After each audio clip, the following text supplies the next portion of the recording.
what were the, para po sa inyo, what were the clear takeaways?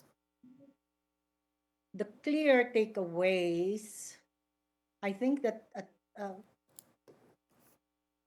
ang takeaway lang is nag-liquidate, tiningnan yung mga dokumento na sinubmit at nakita on the basis of the requirements under the joint circular na kulang-kulang, no? Very deficient, if I would say.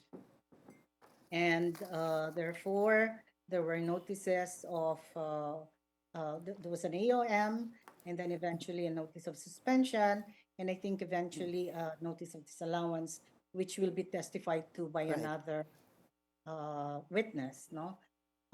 And ang napansin ko lang, he went parang, he really emphasized that he was just doing a document or a table or a paper audit, no? In fact, I think there were questions from the senator judges, bakit hindi nyo tiningnan ito? Bakit hindi nyo tiningnan yan? And he said, tiningnan lang ho namin yung mga dokumento. Because in the circular, ganito lang ang nakalagay.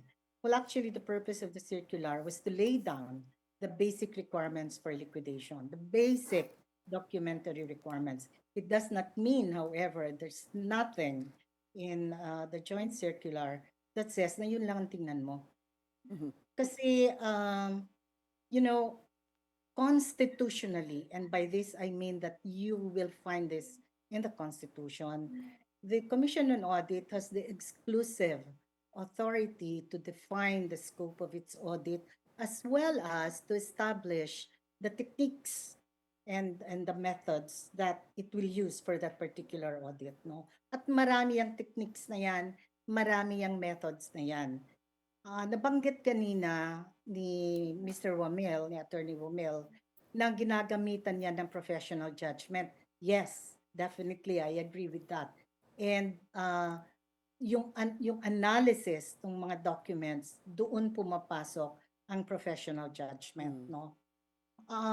Binanggit din yata kanina ni Senator Judge Villanueva, if I recall correctly, about the ESI 400.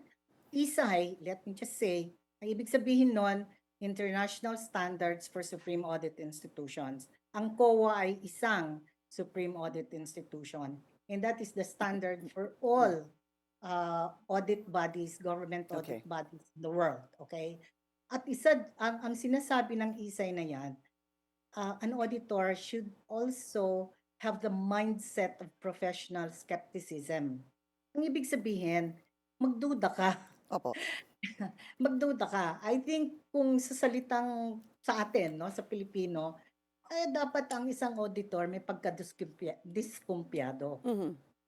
So pag may nakita ka based on the documents that you have na medyo compel sa'yo to look deeper, then you should do that. That's part of the job of an auditor. I see.